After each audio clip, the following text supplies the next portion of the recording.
Hey y'all.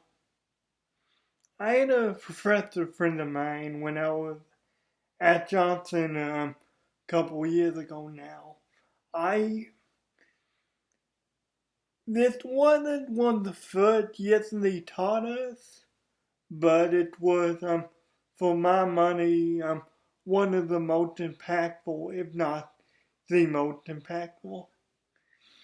He told a story about spiritual burnout and his case of burnout was him really running himself ragged and just not just he was I don't want to say he was using his passion because I don't think that's what it was, but he was overextending himself to the point of exhaustion without really taking a break. He thought he had to do it all on his own with no stopping. He thought if he just took a break for a minute, just took a minute to react, like someone that they start talking about using their pastor as a congregation would and everything, and he would be a bad servant to our God. But turn with me to Psalm 23, 1 through 2. Again, it's Psalm 23, 1 through 2. Actually, this is one of my this was one of my grandfather's favorite set of verses. I still I could still remember quoting this. Starting at verse 1. The Lord is my shepherd, I shall not want. He makes me to lie down in green pastures. He leads me beside the waters. Now, I wanna I wanna stop there. You see, in the gospel, and not just in those set of verses, but this is a this is a theme throughout the gospel. You could say is the concept of rest and the concept of just restoration, the concept of relaxation. To finish up, that story, my the professor in question, he and his wife went to a cabin. He had sort of mental breakdown. He had sort of a mental breakdown before that. It was taking a toll on him mentally, not taking any time for himself to restore himself. Maybe restore a little bit of his relationship with God in the process. But he and his wife went to a little cabin, went to a retreat for pastors.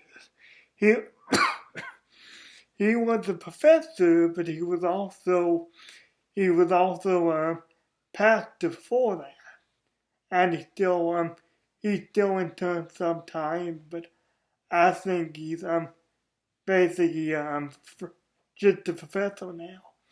But he and his wife went on that retreat for pastors, and well, pastors and pastors' family, because his wife went too. Um,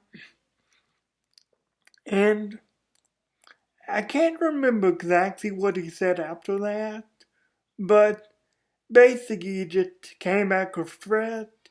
He just came back with fire, with the passion for the Lord more than he's had before, with the words of the Lord more than he's had about the importance of restoration, about the importance of relaxation.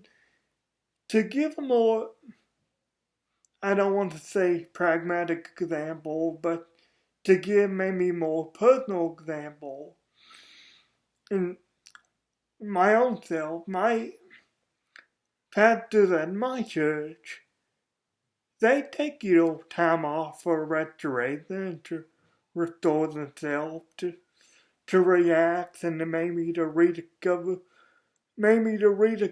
truth about God, or maybe to discover a truth about God for the first time.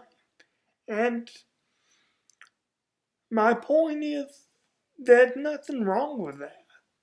There's nothing wrong with the relaxation and restoration of a spirit, of a soul, because you need that.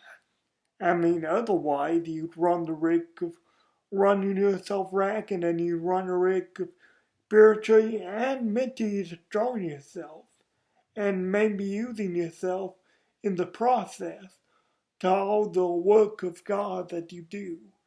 When God is maybe saying to you, hey, just slow down, just be still for a little bit. I want you to care about what you have to say to other people, and it's very good that you're doing all the stuff for me, but I care about you too. I mean, I care about your mental well-being and your spiritual well-being. I don't want you to do too much.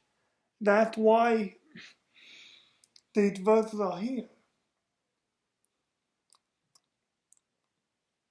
He makes me to lie down in green pastures. He leads me beside still waters. To just be in his presence, to just rest in him, and to just not do anything for a while. And I know that can be really scary to some people, cause there's cause there's some people that have mentality, oh, I've got to get this and this done by a certain time, or failed, or wasting my day, or something. But no, you'd rather do your best for God and do your best for the Lord than work your whole life for the Lord at just 50%.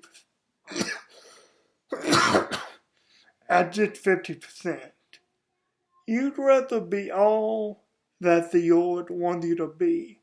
And a big factor in that is restoration, is resting in His presence. It's just taking the time to be silent and to be still, and maybe to discover or rediscover a truth that He has.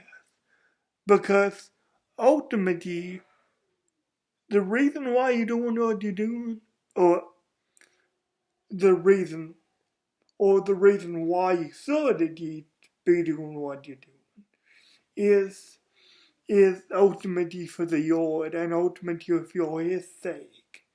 And this is an edict that ultimately the Lord does want you to react, and the Lord does want you to restore yourself. Because, I mean, this is from David, from Psalm 23. This is from David talking about God, but David had a very personal relationship with God himself. I mean, he was chosen. So these may not be words written in red, but these are still words, well, all of the gospel is really, but these are still words to take to heart.